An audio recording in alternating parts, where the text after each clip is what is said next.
Hello everyone, welcome to the Organic 1 lab experiment pre-lab for dehydration of 2-methyl cyclohexanol, or what is just generically called dehydration of an alcohol. All right, in this, in the kind of the introduction and background that's discussed, we see kind of a generic overview of your reactant and your possible products here. But also it talks a little bit about the 4 basic types of reactions: addition, elimination, substitution, and rearrangement. And it even elaborates a little bit more in the realm of elimination versus substitution. But as you can see here in this reaction, we start with no pi bonds in the structure, and then both of our possible products have an additional pi bond, and that is a very characteristic trend we see with elimination reactions. So if you ever see additional pi bonds being formed in the products, that's an elimination. That's a great generic rule of thumb to kind of keep in mind. But also some things to think about with elimination. There are 2 different types that we discuss in great detail. We have an E1 or an E2, both of which require a good leaving group, and we'll talk about that in a little bit. And then the background even kind of tells us a little bit about what we commonly see, how we see these things happening, and what the mechanisms look like. So for instance, with an E1 reaction, you usually start with some type of substrate that has a leaving group here, X, and you want that to be a tertiary compound, right? So if that were a bromine, that would mean that the carbon that's attached to the bromine has 3 other carbon connections, right? And you can sometimes see it with secondary, but secondary falls into that iffy. It can go E1 or E2.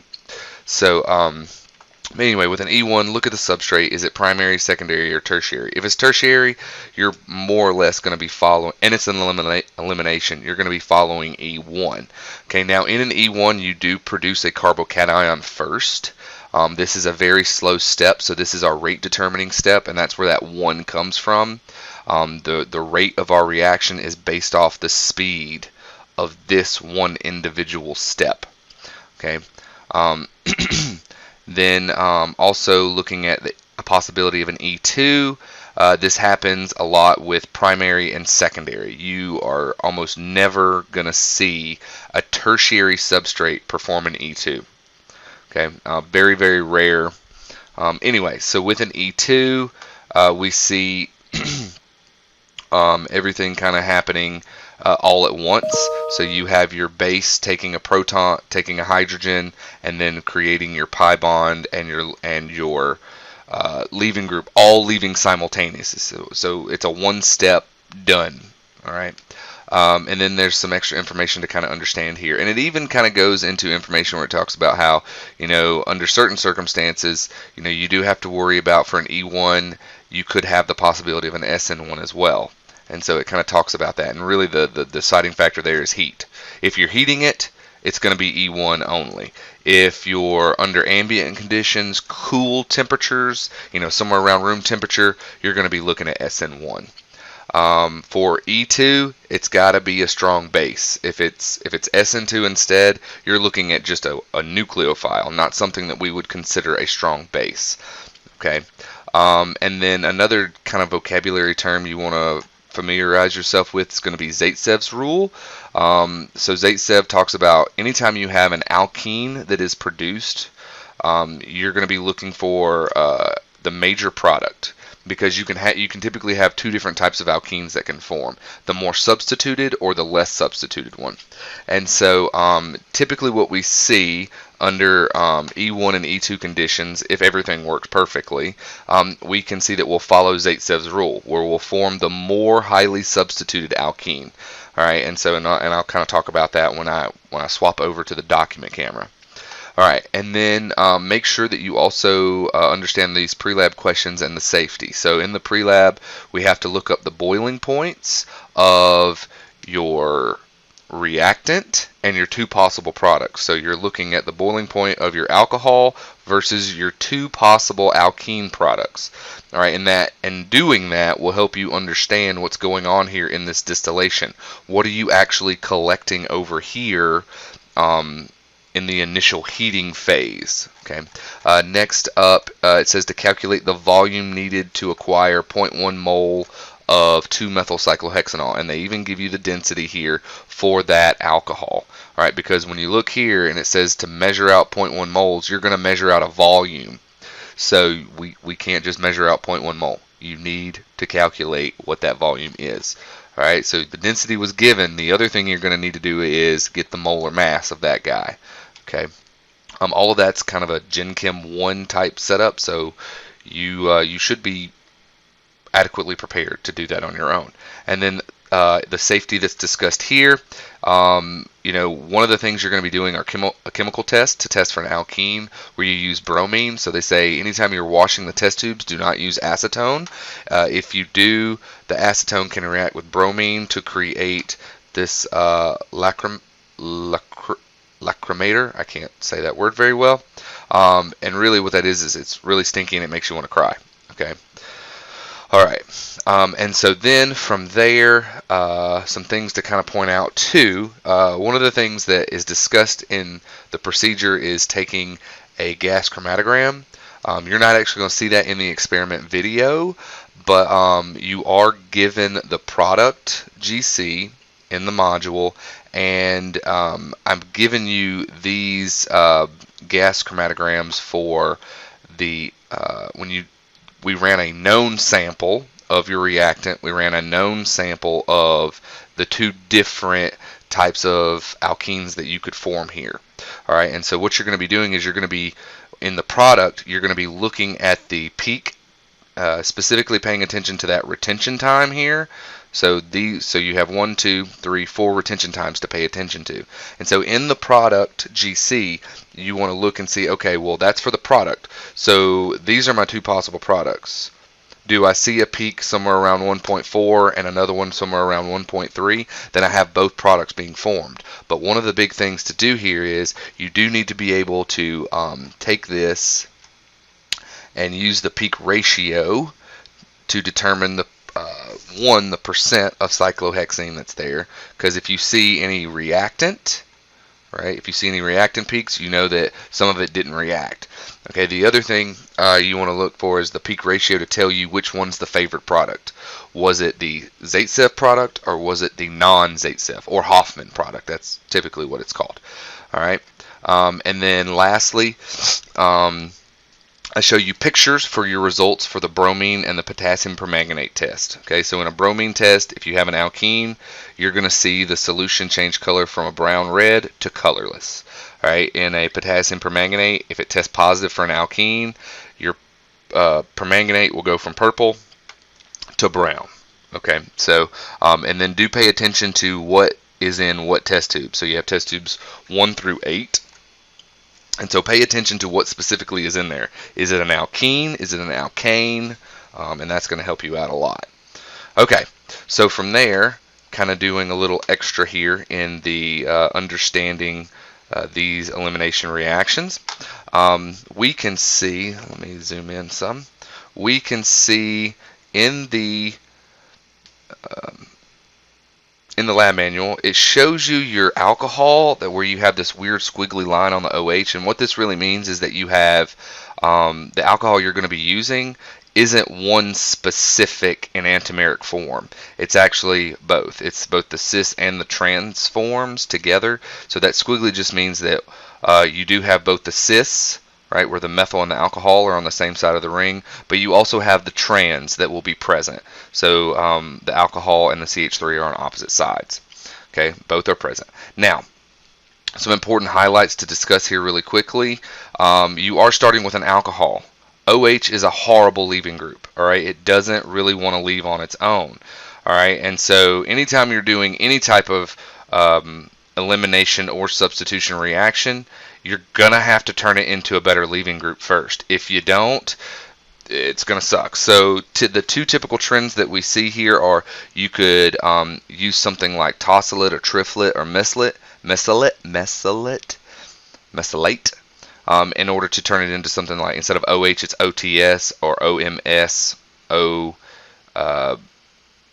TF, something like that. and then that will be resonance stabilized and it'll leave a lot easier. Or you can react that alcohol with an acid, which we do here, and you turn it into water. Water is a much better leaving group. Okay, and then some other highlights to think about here. We're doing an elimination. So when we look at this elimination, you have either an E1 or an E2 that's possible, right? Remember we said E1, we see a carbocation intermediate. Okay, and so specifically for us, if we're going to be seeing the E1, we're typically going to want to see a tertiary carbocation. So here you would have 1, 2, 3 other carbon connections on that positive carbon. You can sometimes see this secondary carbocation, all right, and so we're actually going to see the mechanism with that kind of weirdness in it.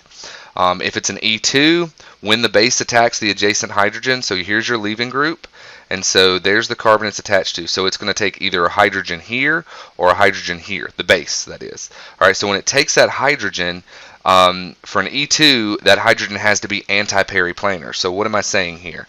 Pay attention to the fact that the leaving group here is dashed.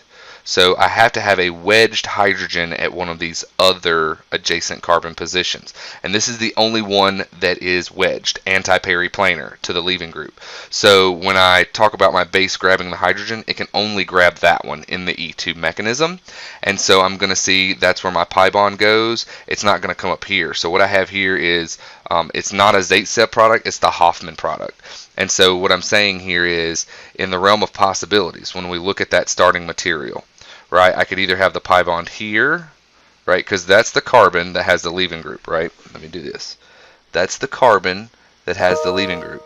So that means the pi bond's either going to be here or it's going to be here, right? Those are my two possibilities. And so when I look at those two possibilities, the Zaitsev's product would be the one where I see I have more substitution. So if you look at those carbons, right, in the pi bond, you see that there is 1, 2, 3 other carbon connections across that pi bond overall. Okay, well if you look here, there's 1, 2.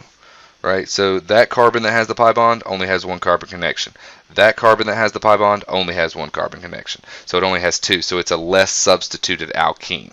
Okay, now some things I kind of wanted to explore here really quickly, because understanding the mechanisms for E1 and E2 is vital. And so I wanted to kind of talk about, if you start with the trans, what are all the possibilities of what could happen, versus if you start with cis. So when we look at trans, right, that means the OH and the methyl are on opposite sides of the ring. One's dashed, the other's wedged. All right, and so when I look at this guy here, the first step that's going to happen is I start with an alcohol. So my acid, my phosphoric acid that I use, is going to react and turn my OH into a better leaving group, water, H2O. Okay, and so that's what we're seeing here in both of these. In essence, the same first step product, turning the alcohol into water. All right, and so if I want to follow the E2 mechanism here, in the top one, my E2 mechanism says I have to have a hydrogen that's anti-periplanar to that water, right, to this water. So when I look, that's the only place this carbon doesn't have a wedged hydrogen. It has a wedged methyl, so that means my hydrogen over here was dashed. Okay, so that hydrogen is not anti-periplanar to that leaving group. This one is. So my conjugate base of my phosphoric acid is going to grab that hydrogen, and I'm going to see this alkene here, the Hofmann alkene, the less substituted one. Now, if I follow the E1, which I can do because we are going to be heating this, right? It's going to be refluxing, distilling. And so what we see first in our E1 is that we're going to kick off that water. It's a good leaving group, so it's not completely unheard of. But we are going to be seeing that we form a secondary carbocation, which is a little weird. Tertiary, definitely. Definitely. But anyway, so under the E1, I'm not under the constraint now, since I formed a carbocation, to have a hydrogen that's anti-periplanar to anything, because my leaving group's already gone. And so when I look, it's going to favor the Zaitsev product formation and just take this hydrogen, right? And it doesn't matter that it's dashed or wedged, but it's going to take that hydrogen and I'm going to get my Zaitsev product. So when we look for my trans alcohol, when I start with that, if I follow the E1 and E2 routes, I get two different alkene products. Okay, I always form the water because that gets kicked off as a leaving group, and I always regenerate my acid. It's a catalyst, so I'm going to regenerate it. Now, if I look at the cis version instead, let me put a blank page behind it so it shows up a little bit better.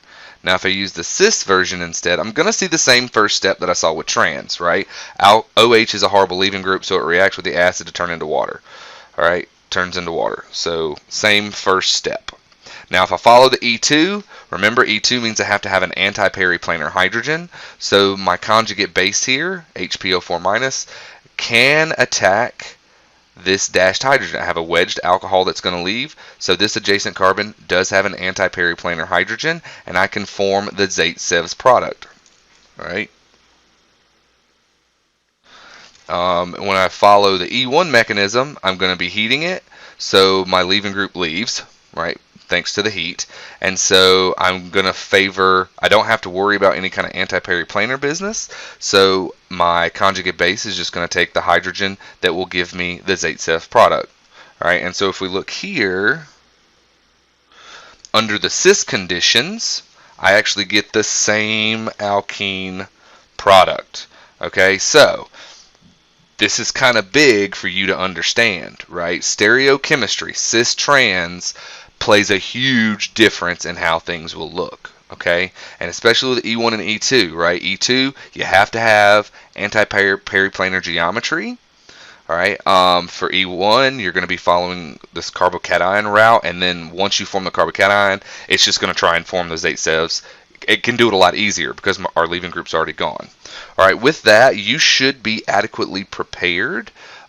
Just make sure that you have actually gone through the entire lab report, the entire lab manual for dehydration of an alcohol, and that should prepare you for the pre-lab quiz. Good luck.